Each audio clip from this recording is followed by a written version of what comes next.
í ferðalagið.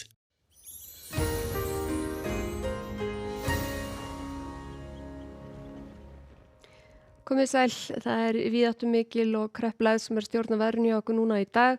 Hér á hádegi sjáum við að miðja hennar var hér við suðvesturströndina.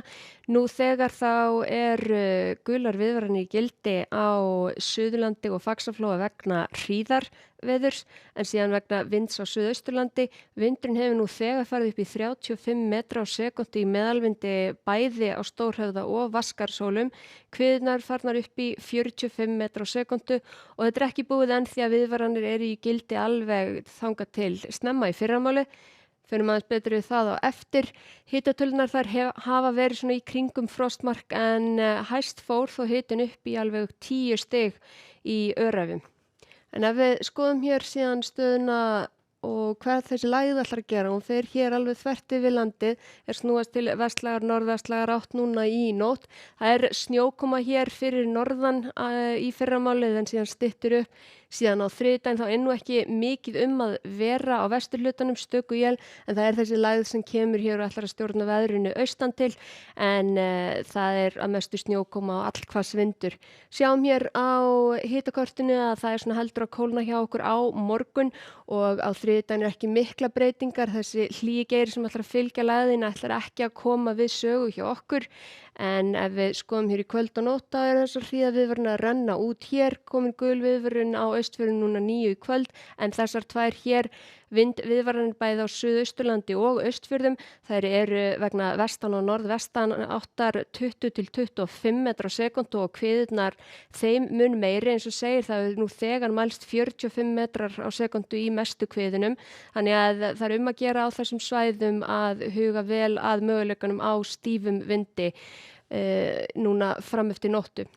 En seinnipartinn á morgun það er búið að draga hægt og rólega úr vindi og úrkomu. Það er 5 til 13 metrar á sekúndu svona undir kvöld og yfir daginn þá er útlit fyrir éljagang hér vestanvert landið, en svona í fyrramáli það er snjókoma hér fyrir norðan, en síðan seinnipartinn þá er þessi úrkombakki að fara út af landinu.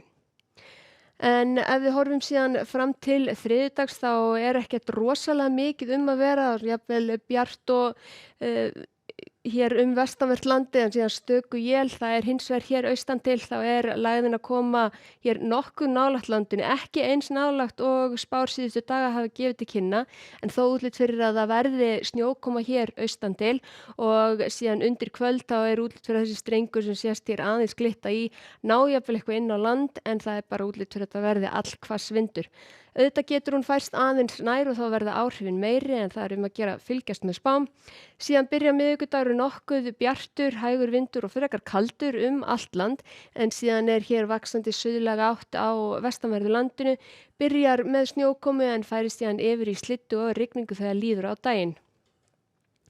Á fimmtudaginn þá er önnur lægð að koma við sögu hjá okkur. Það er stíf vestanátt í kortunum og úrkoma mest allt land. Þetta er svona helst snjókoma og slydda og hitinn er svona þetta og yfir frostmarki hjá okkur. En ef við skoðum í Skandinavíu þá er hér lægðagangur þar eins og hjá okkur. Það eru viðvaranir í Noregi vegna úrkomu og við sjáum hér að freka svona þéttar þrýstilínur, en þegar sunnar dregur þá sjáum við hér þar hæð sem stjórna veðrinu yfir suðurhlutanum sem heldur öllum sem lægðum hér fyrir norðan. Jafnvel útlit fyrir að hitinn fari upp í 20 stig við Miðjarðarhafið, en þetta er nú í hlýrra lagi miðað við árstíma. Það er nú ekki mikið að vera í Norður-Ameríku, það er 1 eða 2 lægðir á sveimi í Kanada, en það er nokkuð hlýtt hér, sérstaklega sunnan og austan til miðað við árstíma, en það er útlit fyrir stormasama viku hjá þeim spárganga eftir. En hjá okkur á morgun það eru viðvaranir núna í kvöld og nótt á suðaustan og verður landinu og Austfjörðum vegna vinds 20 til 25 metra á sekúndu. Það rennur út í fyrramálið. Á morgun dregur hægt og rólega úr vindu og úrkomu. Seinnipartinn vestan 5 til 13 metra á sekúndu, stöku él vestan til og hitum frostmark. Segjum þetta gott í bili. Takk ykkur fyrir og verið sæl.